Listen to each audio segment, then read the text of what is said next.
భూమి అనే మృదువైన దుప్పటి కింద ఒక చిన్న విత్తనం తన గట్టి పెంకులో ప్రశాంతంగా విశ్రాంతి తీసుకుంటూ దాగియుంది. దాని చుట్టూ మరెన్నో విత్తనాలు కూడా అలాగే నిద్రలో ఉన్నాయి. వారికి ముందేం జరగబోతుందో తెలియదు. ఒకరోజు ఆకాశంలో నల్ల మేఘాలు కమ్ముకున్నాయి. వర్షం కురవడం ప్రారంభమైంది. నీరు నేలను పూర్తిగా తడిపేసింది. ప్రతి చిన్నచోట మట్టి తేమతో నిండిపోయింది. కొద్దికొద్దిగా అన్ని విత్తనాలు కుళ్ళిపోవడం ప్రారంభమైంది. ఒక్కొక్కటిగా అవి నిశ్శబ్దంగా చనిపోవడం మొదలుపెట్టాయి. ఆ చిన్న విత్తనం కూడా తడిసి బలహీనంగా మారింది. అది తన్ను తాను విరిగిపోతున్నట్లు అనిపించింది. అప్పుడది ఇలా ఆలోచించింది, ఇలా నేనే ఉంటే నేను కూడా ఒక సాధారణ విత్తనంగా చనిపోతాను. నా అంతం కూడా మిగతా వాళ్లలానే ఉంటుంది. నేను ఇలా మాయమవ్వాలని అనుకోవడంలేదు. నేను బ్రతకాలి. నేనింకేదో గొప్పదిగా మారాలి. ఆ ఆలోచనతో ఆ విత్తనం తనలో ఉన్న శక్తిని మొత్తం కూడగట్టింది. అది నెట్టింది, పోరాడింది, చివరకు తన గట్టి పెంకును పగలగొట్టింది. ఆ నొప్పి అసహనంగా ఉంది. కాని ఆ విరిగిన క్షణంలోనే అది మళ్లీ జన్మించింది. భూమిమీదనుంచి ఒక చిన్న పచ్చ మొలక బయటకు వచ్చింది.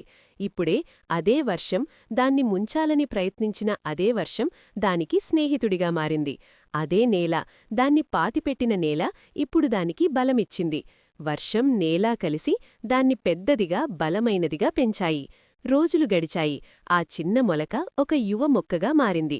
ఒకరోజు అది ఆకాశం వైపు చూసి ఇలా ఆలోచించింది, నేను చాలా పెరిగాను, కాని ఇప్పుడిక పెరగలేను. ఇక్కడే నిలబడి మరణం కోసం ఎదురుచూడాలా? కాదు, నేను ఇక్కడితో ఆగడానికి పుట్టలేదు. నేను శాశ్వతంగా ఉండడానికి పుట్టాను. మరలా ఆ మొక్క మారాలని నిర్ణయించుకుంది. అది ఒక మొగ్గగా మారింది.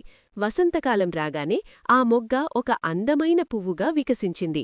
దాని సువాసన దూరదూరాలకు వ్యాపించింది. తేనెటీగలు, సీతాకోకాలుచలు దూర ప్రాంతాల నుంచి వచ్చాయి. అవి దాని పరాగాన్ని అన్ని చోట్లకు తీసుకెళ్లాయి. కొద్ది కాలంలో కొత్త విత్తనాలు ప్రతి చోటా మొలకెత్తాయి. ప్రతి విత్తనంలో కూడా ఆ మొదటి విత్తనం యొక్క ఆత్మ ఉంది. ఒకప్పుడు విరగడానికి ధైర్యం చేసిన ఆ విత్తనం ఇప్పుడు వేల రూపాల్లో జీవిస్తోంది. అది ఒకప్పుడు కలగన్నదాన్ని సాధించింది. మార్పు ద్వారా అమరత్వాన్ని పొందింది. మార్పు అంతం కాదు, అది ఒక కొత్త ప్రారంభం. జీవితం నిన్ను పాతిపెట్టినప్పుడు ఆ విత్తనాన్ని గుర్తుపెట్టుకో. అది చనిపోవడానికి కాదు, పెరగడానికి పాతిపెట్టబడింది. నిన్ను నాశనం చెయ్యాలని వచ్చిన ప్రతి తుఫాను నిన్ను పైకి లేపే శక్తిగా మారుతుంది. కాబట్టి మార్పును భయపడకు, మార్పుగా మారిపో. ఎందుకంటే తమ పెంకును పగలగొట్టినవారే తమ రెక్కలను కనుగొంటారు. ఆ విత్తనంలాగా ఉండు. పడిపో, మళ్లీ లేచు, వికసించు. ఈ కథ మీ హృదయాన్ని తాకితే దాన్ని మీ దగ్గరే ఉంచుకోకండి, దాన్ని ఇతరులతో పంచుకోండి. ఈ ధైర్యం, ఆశ, మార్పు సందేశాన్ని అందరికీ చేరవేయండి. పంచుకున్న తర్వాత కమెంట్లో డన్ అని టైప్ చేయండి. మనమందరం కలిసి ఈ వెలుగును వ్యాపింపజేద్దాం.